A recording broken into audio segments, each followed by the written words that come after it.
Now for more on the changes at the Vatican with the resignations of the top two spokespeople for the Pope, American Greg Burke, the director, and Spaniard Paloma Garcia Oviejo, his deputy. Crux editor John Allen joins us from Rome to dig deeper into the story.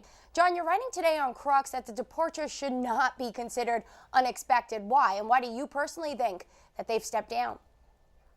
Well, I mean, I've known Greg Burke and Paloma Garcia Oviejo for a long time. They are both enormously talented journalists, and frankly, I don't think they ever had any business being corporate mouthpieces, which is in effect what working for the Vatican press office is.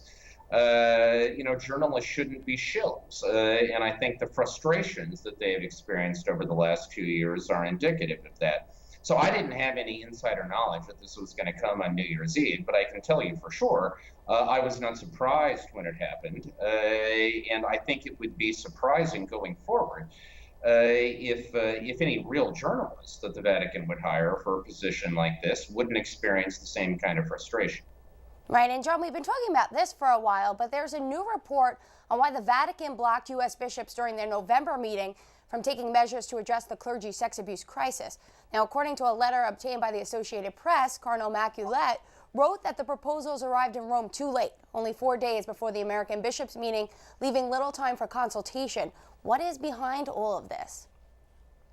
Well, we at Crux reported at the time when the news broke in November that the Vatican had asked the U.S. bishops to stand down, that one of the problems there was that the draft proposals that the U.S. bishops had come up with had not gotten to the Vatican in time for them to be able to give them serious consideration. And because some of those proposals involved changes to church law, they would require Vatican authorization. I think what's behind this is the sense that the U.S. bishops, in response to everything that has happened over the last year, the Pennsylvania grand jury report, the McCarrick scandals, the Vigano accusations against Pope Francis, and so on, that the bishops are feeling a great deal of urgency to do something dramatic. I think the Vatican sense is that while it is important to respond to the crisis, it's also important to do it in a way that respects both church law and the sense of the entire global church, not just the United States. And so what's going on here is the Vatican, in a sense, is trying to reel the U.S. bishops in a little bit and make sure they're in lockstep with the church around the world. John, about that sense of urgency, today the U.S. bishops are beginning their spiritual retreat dedicated to the crisis.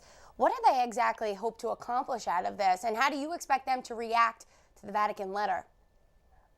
Well, remember, this retreat was Pope Francis's idea. When Cardinal DiNardo of Galveston, Houston, and Archbishop Gomez of Los Angeles, the president and vice president of the conference, came to visit the Pope in September, what was on their agenda was to ask the Pope to launch a Vatican-backed investigation of the McCarrick scandals. And instead, Pope Francis said, what I'd like you to do first is I'd like you to take a retreat. He actually wanted them to take that retreat in November instead of their business meeting, and the bishops decided to do it in January instead. In terms of what's going to come out of it, they're not going to be debating policy at this retreat, but the idea is to enter into a space where they can think in a more level-headed and, if you like, a sort of more penitential way about what has happened in terms of the failures behind the crisis and what needs to happen going forward. In terms of discussions of the Roulette letter, look, that's not going to be on the formal agenda, but you can bet your bottom dollar that the bishops are going to be discussing that letter. And I think probably what they will take away from it is that whatever we are going to do here in the United States has to be worked out in coordination with the Vatican, and it has to be worked out in coordination with the rest of the global church. John, thank you so much. Take care. You're very welcome.